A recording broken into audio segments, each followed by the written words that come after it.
Midnight visitors. In the small, isolated town of Pineview, nestled deep within the dense forest of Oregon, life was usually quiet and predictable. However, on that crisp autumn night, everything changed for me. As a skeptical journalist, I'd arrived in Pineview to investigate the alleged alien sightings. These sightings had been plaguing the town for weeks. At first, I dismissed them as mere folklore. That was until I met Jackson.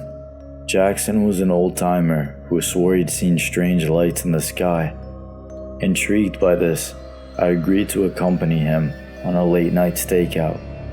Under the cover of darkness, we ventured into the woods, armed with a flashlight, binoculars, and a growing sense of apprehension. The air was thick with tension as we scanned the night sky, but hours passed with no sign of anything unusual. Just as I was ready to pack it up and call it a night, a faint humming sound filled the air. I looked at Jackson, whose face had turned ash. The trees around us began to sway, and the leaves rustled ominously. The source of the humming sound soon revealed itself. Hovering silently above the treetops was an enormous saucer-shaped craft. Its metallic surface shimmered with an otherworldly glow, and my heart raced as I tried to comprehend what I was seeing. Jackson gripped my arm and whispered, "I told you, they're real." I was too captivated by the sight to respond. The craft slowly descended, casting an eerie, greenish light over the forest. As it landed, the ground beneath us felt like it trembled, and the air grew cold. From the craft's hatch, a series of shadowy figures emerged. They looked tall and slender, with elongated limbs and oversized heads. Whatever you think a gray looked like, but basically a taller version of it. My breath caught in my throat as I realized the impossible truth. Aliens stood before us. The extraterrestrial beings moved with an unsettling grace, their large, almond-shaped eyes fixed on Jackson and me. They made no attempt to communicate, but their presence radiated an aura of malevolence. Panic surged through me, but I couldn't move. My body felt paralyzed. One of the aliens extended a long, spindly finger towards us, making us stumble backwards. Before my horrified eyes, Jackson was gone. He'd left me, running through the woods, hearing his screams echoing. As the hatch closed, the craft rose silently into the sky, leaving me alone in the darkness. Tears streamed down my face as I finally found my voice and screamed for help, but there was no one to hear me.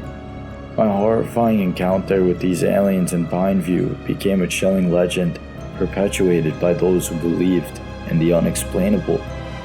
I never saw Jackson again, and the town was forever changed by my nightmarish incident.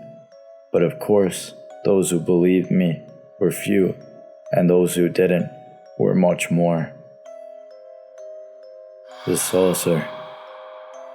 The night was heavy with darkness, and a chill ran down my spine as I stood alone in the middle of a desolate countryside.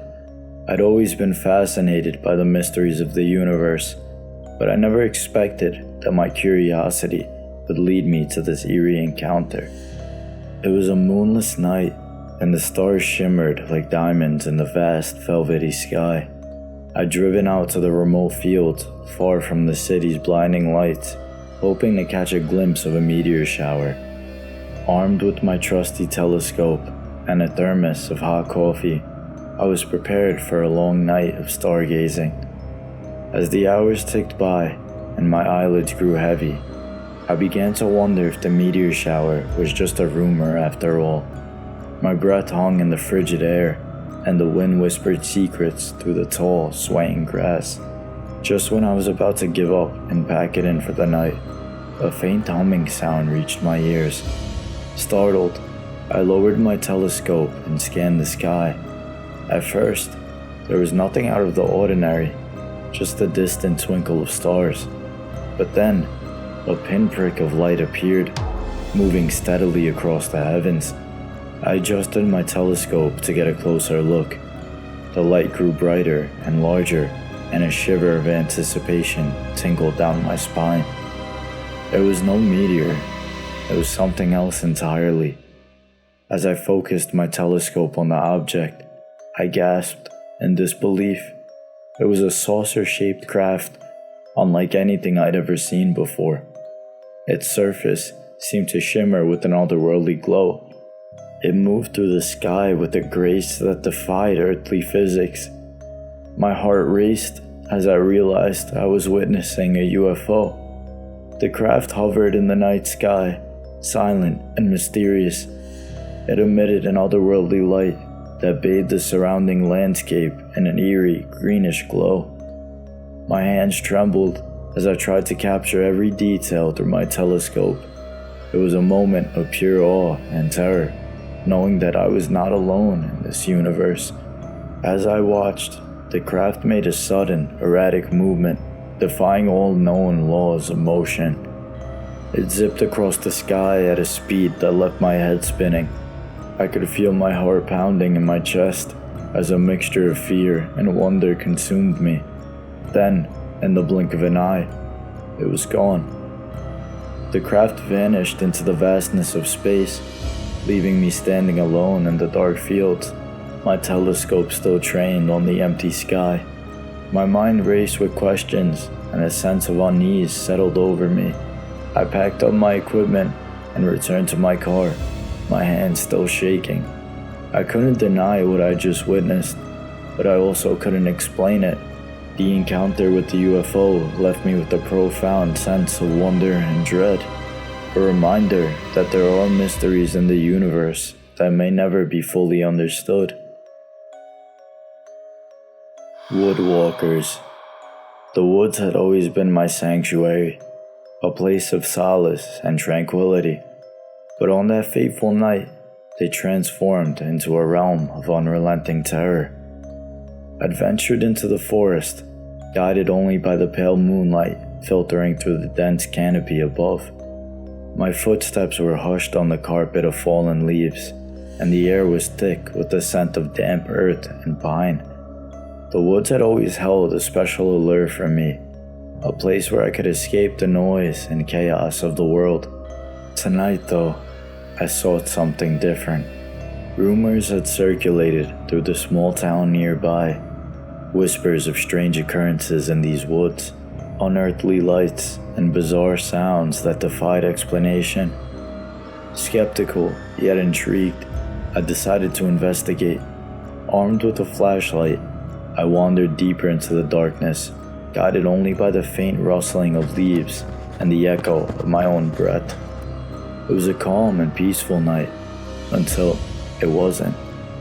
As I navigated the winding forest path, my flashlight's beam illuminated something that sent icy tendrils of dread creeping up my spine. A clearing ahead, bathed in an eerie, pulsating blue light. My heart pounded in my chest, and a lump formed in my throat. Hesitant, yet compelled, I approached the clearing, my footsteps heavy and deliberate. The source of the light remained hidden beyond the trees, but its presence was undeniable. The hum of electricity filled the air, and a chorus of frogs fell silent. My flashlight trembled in my hand as I reached the edge of the clearing. What I saw defied all logic and reason. Before me, a colossal saucer-shaped craft hovered just above the ground. Its metallic surface gleamed with an otherworldly sheen, and intricate patterns of light danced across its surface. My breath caught in my throat as I tried to make sense of the impossible. The hatch on the craft's side slowly descended, revealing a figure bathed in the same ethereal light. It looked like a gray, a being with elongated limbs and large luminescent eyes. I stood there, paralyzed by fear and awe, as the alien descended to the forest floor. It moved with an unsettling grace, its eyes never leaving the woods. I could feel its presence probing my thoughts, an invasion of my very mind. Just as quickly as it had appeared, the alien retreated back into the craft, the hatch closing with a soft, ominous hiss. The saucer ascended into the night sky, leaving me standing alone in the clearing, my heart still pounding, and my mind forever being scarred by the encounter. I stumbled back through the woods, the once familiar path, now a maze of shadows and uncertainty. The forest had become a place of dread, and the sanctuary I'd cherished had forever been tainted by this unearthly presence I witnessed. That night, I returned to my house, haunted by the knowledge that we're not alone. The woods, once my refuge, had become a realm of unimaginable horror, an encounter with the unknown that would forever haunt my life.